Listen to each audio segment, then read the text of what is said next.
직장 내 성희롱 예방 교육. 네, 이번에는 성희롱 발생 시 예방 및 대응에 대해서 알아보도록 하겠습니다. 목격하거나 피해자로부터 사건을 전해 들었다면은 우선 신고는 누구든지 가능합니다. 그렇기 때문에 신고를 해주시고요.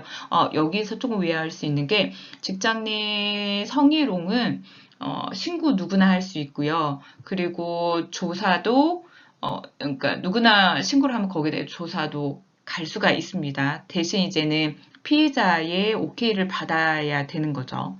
직장 내 괴롭힘 같은 경우에는 어쨌든지 명확한 피해자가 있어야 돼요. 그 피해자의 신고가 직접적으로 있어야 된다라는 것이 약간은 다릅니다. 자, 직장 내 성희롱 발생 시 목격자와 주변인의 올바른 대응. 두 번째는 아까 말씀드린 대로 비밀 유지를 해주셔야 되고요. 피해자 행동, 내가 그럴 줄 알았어. 그렇게 술을 마시더라고. 약간 말하는데 약간 꼬리를 씌는 그런 게 있잖아. 그렇더라고. 피해자 행동을 비난하는 거 금지입니다. 또한 가해자에 대해서 저 가장이 한 집안의 가정을 저렇게 이제 풍비박산 만들어도 돼 하면서 가해자를 두둔하는 언행 금지입니다. 자, 그렇다면 피해자 굉장히 당황스럽고 어떻게 해야 될지 모르겠고 눈물만 나는 경우도 있을 거고요. 억울해서 화만 나는 경우도 있을 텐데요. 어떻게 대응해야 되는가? 직장 내 성희롱은 남자 여자 구분 없습니다. 누구라도 피해자가 될 수 있어요. 가장 중요한 거는 성희롱을 당하면 단호하게 거부 의사를 표시하십시오. 하지만 제가 앞서 말씀드렸죠. 거부 의사 표현하는 거 쉽지는 않다고요. 그렇다면 바디랭귀지로라도 눈빛으로라도 제스처로라도 거부 의사를 표시하였으면 좋겠습니다. 또한 성희롱을 발생을 했을 때 그거에서 감정에 푹 빠져서 제대로 이제는 증언을 못하는 경우가 있는데 증언을 하셔야 됩니다. 예, 피해자가 우선 그 부분에 대해서 어떤 사건이 있었는지를 자세히 설명을 해주셔야 그것에 대해서 사실조사가 이제는 명확하게 이렇게 진행이 되거든요. 그렇기 때문에 성희롱을 발생을 했을 때는 증거 수집이 중요합니다. 그래서 언제 발생을 했는지, 그 사람이 어떤 성희롱을 했는지 그거에 대해서 메모하는 것도 좋고요. 녹음하는 것도 좋고요. 이렇게 직장 내 성희롱 관련 증거를 수집하는 것이 중요합니다. 또한 직장 내 성희롱 발생했을 때 주저하지 마시고요. 우선은 그 자리에 박차고 나오시고 그거에 대해서 신고를 하시면은 내가 더 성희롱 당한 일도 좀 줄어드실 것 같고 그 다음에 빨리 대응할 수 있지 않을까 생각을 합니다. 직장 내 성희롱이 우리 현장에서 발생을 했다. 그렇다면 관리자는 어떤 식으로 해야 되느냐. 그냥 이해하고 넘어가자. 사과하자. 이런 식으로 종용을 하기보다도 즉시 본사에 보고를 해 주십시오. 그렇다면은 우선 대략적으로 판단해서 우리가 어떻게 접근해야 되는지 알려드릴 겁니다. 그리고 특히나 성희롱은요, 즉각적으로 피해자와 가해자를 따로 조사를 하셔야 됩니다. 즉, 조사할 때도 따로따로 마주치지 않게 하셔야 되는데, 그렇기 위해서는 조사뿐만 아니고 업무를 할 때 마주치지 않도록 업무 공간, 동선 이런 부분에 대해 최대한 분리 조치를 하셔야 됩니다. 쉽지는 않아도 그렇게 접근을 해야 된다는 겁니다. 또한 피해자 행동 비난하는 거 금지입니다. 가해자 두둔하는 언행 금지입니다. 직장 내 성희롱 발생 시 올바른 대응 행위자입니다. 행위자, 두말할 필요 없겠죠. 하지만 우선은 행위자는 그 행동에 대해서 처벌을 받아야 되겠죠. 그런데 억울하게 행위자가 되는 경우도 있으니까요. 내가 억울하게 직장 내 성희롱의 행위자로 몰리는 경우도 있기는 하거든요. 그런 경우 그거에 대해서 화를 낼 것이 아니고 내가 그 부분에 대해서 행위자도 이런 상황이었습니다. 저는 이렇게 있습니다. 이 증거는 이런 게 있습니다. 라고 해주시면 돼요.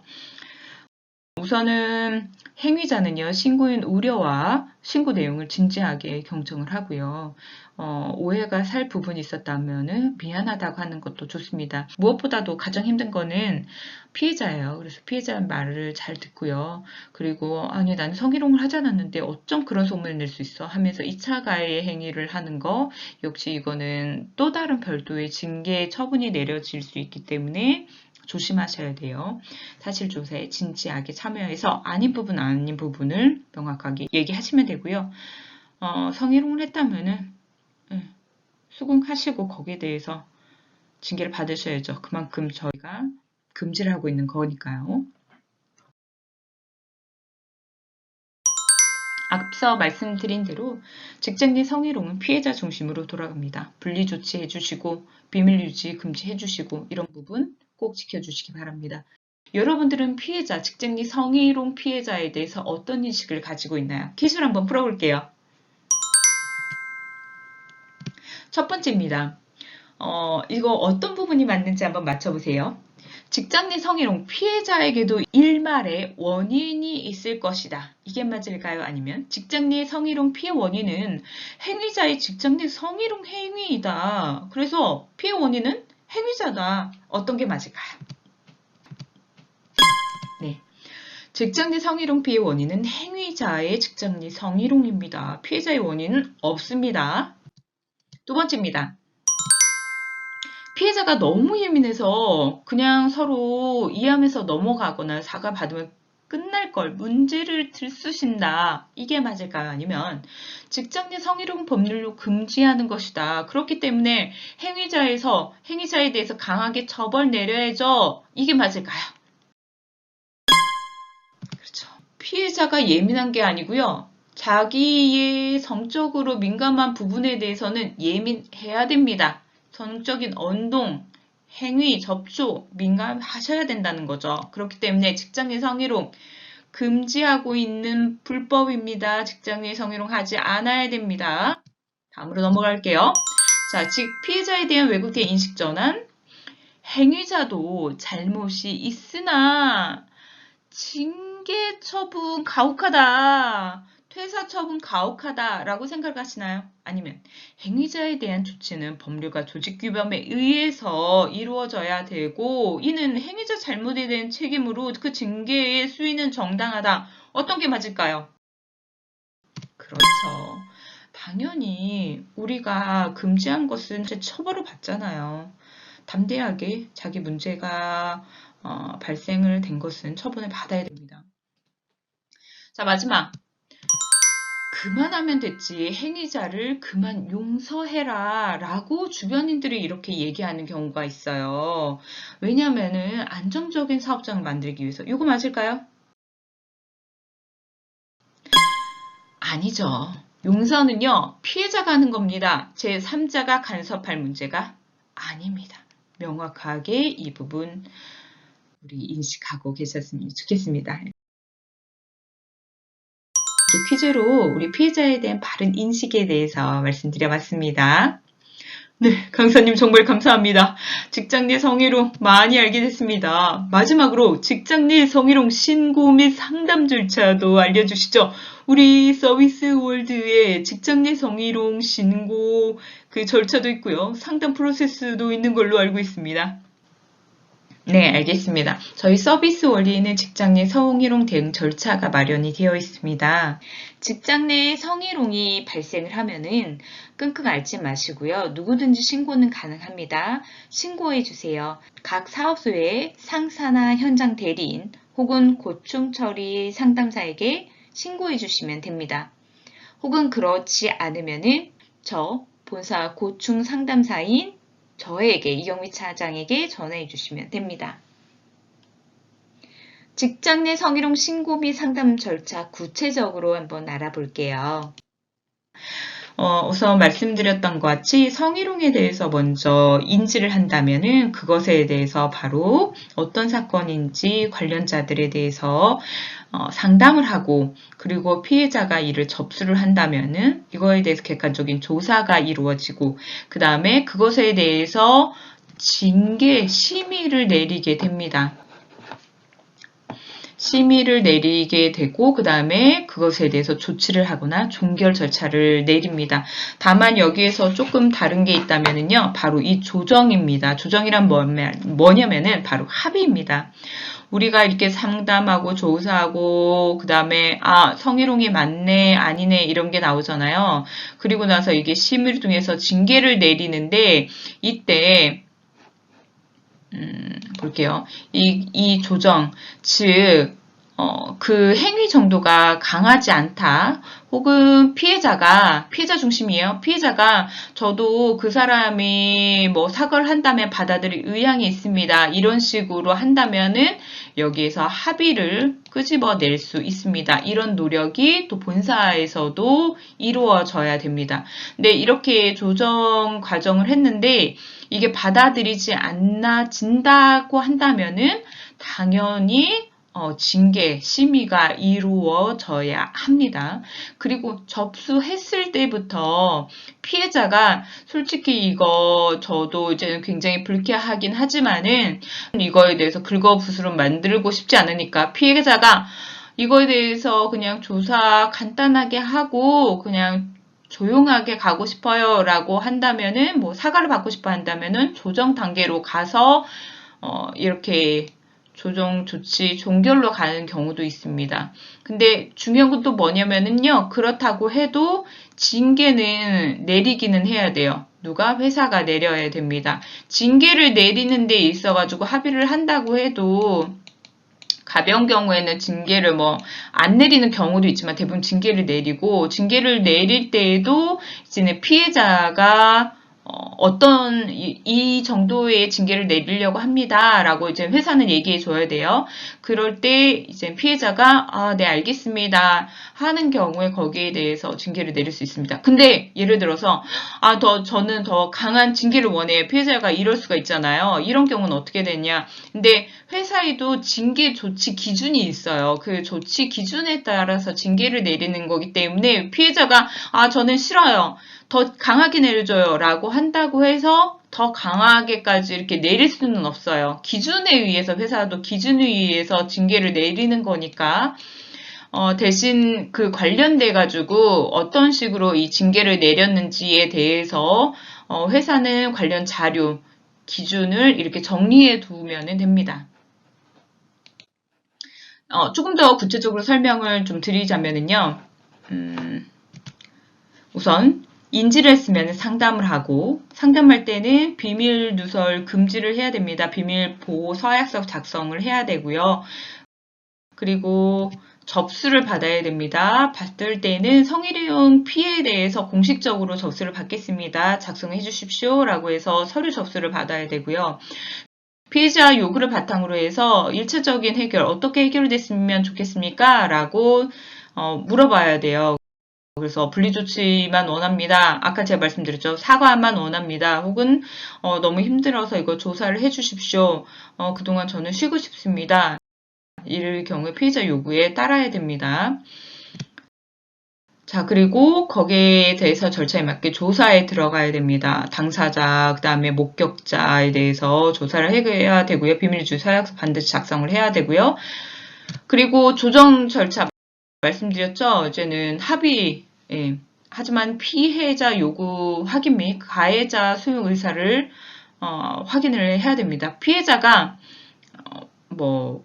나에 대해서 피해 보상 1억을 요구해요. 근데 가해자가 또 이거에 대해서 안 받아들이는 경우도 있고 그것보다도 피해자가 사과를 원해요. 이러는데 가해자, 행위자가 무슨 사과요? 난 그런 적 없습니다. 이렇게 나갈 경우도 있거든요. 그렇기 때문에 그런 부분에 대해서 피해자 중심으로 우선 의견을 듣고 이제 그것을 가해자한테 전달을 해서 합의를 만들어내는 것도 하나의 절차에 있습니다. 그리고 심의, 징계죠. 그리고 조치 및 종결로 마무리가 됩니다. 조치 및 종결이라는 것은 이런 걸 다 끝낸 후에 예방을 위해서 교육을 한다든지 또 2차 가해를 금지하는 것을 또 강조를 한다든지 이런 것이 있습니다. 직장 내 성희롱이 발생을 했을 때 현장에서는 그리고 고충 처리위원은 어떤 식으로 상담을 해야 되는지 그 포인트도 마지막으로 말씀을 드릴까 합니다. 우선은 직장 내 성희롱이 발생을 했을 때에는 상담을 할 수 있는 좀 독립된 분리된 공간을 마련을 해서 비밀 유지를 할 수 있는 분위기를 만드셔야 됩니다. 그리고 각각 피해자와 행위자 각각 상담을 해야 됩니다. 그리고 신뢰 분위기를 형성해야 됩니다. 신뢰 분위기는 어떻게 형성을 하느냐? 첫 번째, 피해자가 여성의 경우는 상담사가 좀 투입이 될 수 있도록 하고요. 피해자가 남자라면은 남자 상담사가 동석할 수 있도록 그렇게 해야 됩니다. 그리고 이거는 비밀주 유지가 됩니다. 라고 언급도 하고 비밀주 서약서도 상담하는 사람도 작성을 해야 됩니다. 그리고 내담자 동의 없이 행위자한테 이런 내용에 대해서 말하는 거. 그리고 이렇게 신고하거나 상담에 대해서 불이익을 받지 않는다는 것도 명확하게 알려주셔야 돼요. 그리고 하나 더 있다면은 이 상담 절차 그리고 신고부터 마무리까지 어떤 식으로 우리 회사는 절차가 밟아지는지도 설명을 해주시면은 이제 신뢰가 형성이 되겠죠. 그게 바로 다음 상담의 전체적인 흐름 설명이라고 보시면 됩니다. 그리고 나서 이제는 대화를 하면서 어떤 사실이 있었는지 정리를 하셔야 됩니다. 질문과 답변을 통해서 이렇게 대화가 이루어지는데요. 언제 어디서 누가 어떻게 왜 성희롱했는지에 대해서 육하원 측에 의거해서 사실 확인을 하고 증거가 있다면 그 증거도 확보를 하셔야 됩니다. 하다 보면은 근데 이제 말이 두서가 없는 경우 이제는 대화가 길어질 수도 있어요. 하지만 저는 이제는 면담은 50분 정도가 적당하다고 얘기를 하고요. 그 시간이 넘어가게 되면은 대화가 잘 진행되고 있지 않다라고 판단을 하기 때문에 차라리 다음으로 다시 면담 일자를 잡는 것이 좋습니다. 면담을 하는 내담자는 자신이 이야기할 걸 조금 더 정리하는 시간, 그리고 상담사는 혹시라도 내가 너무 감정적으로 좀 오해를 불러일으킬 만한 언행은 없었는지 한번 되돌아보는 시간을 갖고 다시 면담을 하시는 것이 필요합니다. 자, 이렇게 직장 내 성희롱에 대해서 말씀드렸습니다. 직장 내 성희롱이 무엇인지, 그리고 법적인 처벌은 무엇인지, 발생을 했을 때 각 역할에 따라서 어떤 식으로 대응을 해야 되는지, 직장 내 성희롱을 발생했을 때 우리 회사의 상담, 조사, 그 다음에 대응 절차가 어떻게 이루어지는지, 구제 절차가 어떻게 있는지, 이런 부분에 대해서 말씀을 드렸고요. 직장 내에서 해결을 해야 됩니다. 무엇을요? 직장에서 발생을 하는 걸요. 그래서 직장 내 성희롱, 직장 내 괴롭힘은요, 회사 내에서 자율적 해결을 우선 노력을 할 것을 명시하는 것을 법으로도 되어 있습니다. 그런데 직장에서 이것이 제대로 처리가 되지 않는다면 피해자는 정말 2번 죽이는 일이 되겠죠. 그렇다면 어떻게 해야 될까? 피해자는 그때 다른 것에 노크를 하는 겁니다. 뭐 뉴스에도 나올 수도 있고요. 그렇기 때문에 쉬쉬하는 것이 아니고 문제가 발생했을 때 파악하고 재발 방지를 하셔야 되는 거죠. 직장 내에서 해결이 되지 않는다면은 우선 비사법적인 구제 혹은 사법적인 구제 절차에 따라서 지방고용노동관이라든지 노동위원회, 국가인권위원회 등 다양한 곳으로 이렇게 구제 신청을 하실 수가 있습니다. 또한 직장 내 성희롱 관련돼가지고 내가 상담부터 조금 받고 싶다라고 한다면은 고용노동부 직장 내 성희롱 익명신고를 운영하고 있거든요. 1350 고용노동 고객상담센터부터 여기와 같이 다양한 곳에 여러분의 목소리를 들려주실 수 있는 곳도 있으니까 이런 곳에 도움을 청하셔도 됩니다. 하지만 서비스 월드는 직장 내 성희롱, 직장 내 괴롭힘 발생했을 때 묵시하지 않고 듣고 문제 해결을 하기 위해서 노력을 하겠습니다. 미흡하지만은 충분히 반영해서 노력하고 있고 절차에 맞게 매뉴얼에 따라서 하고 있다는 걸 다시 한번 강조드립니다. 네, 강사님. 직장 내 성희롱 예방 교육 1시간 가까이 이렇게 이야기해 주셔서 정말 감사합니다. 직장 내 성희롱 정말 피해자에게는 그리고 함께 일하는 사람에게 정말 고통이 아닐 수 없을 것 같습니다. 왜냐하면 피해자가 내가 될 수 있기 때문이죠. 그거는 또한 여자뿐만 아니고 남자가 될 수도 있고요. 그렇기 때문에 직장 내 성희롱 정말 근절되어야 될 것 같습니다, 강사님. 네, 맞습니다. 직장 내 성희롱은요, 누구에게나 득이 될 게 없습니다. 근로자는 물론이고 회사도 마찬가지고요. 전체적인 사회에도 해가 되는 행위죠. 하지만은 직장 내의 성희롱이 예전에는 직장 생활하려면 그 정도는 참아야지 이런 의식이 강했잖아요. 그런데 어디 가서 그런 얘기를 하면은 옛날 사람 뭐 꼰대 이런 얘기가 들을 정도로 요즘 많이 변화는 되고 있습니다. 그럼에도 불구하고 아직도 직장 내 성희롱은 발생되고 있고 그로 인해 고통을 받고 있고 그 고통이 오래가는 경우가 많습니다. 자, 하지만은 지금 말씀드렸던 직장 내 성희롱 예방 그리고 발생했을 때 대응 이런 것을 잘 해주시게 되면은 직장 내 성희롱은 충분히 근절될 수 있다고 생각을 합니다. 네, 강사님 정말로 감사하고 유익합니다. 마지막으로 직장 내 성희롱 발생되지 않기 위해서 무엇을 우리가 조금 더 경각심을 가져야 되는지 한마디만 해주십시오.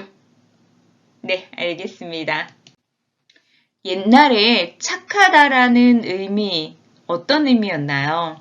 저도 옛날에 착하다라는 말을 정말로 많이 들었는데, 부모님 말씀을 잘 듣는다, 선생님 말씀을 잘 듣는다, 어른 말씀을 잘 듣는다, 이게 대표적이죠. 그런데 그렇게 하다 보니 이 가이드라인을 어느 선까지 둬야 되는지 성인이 돼서까지도 애매하는 경우가 발생을 해요.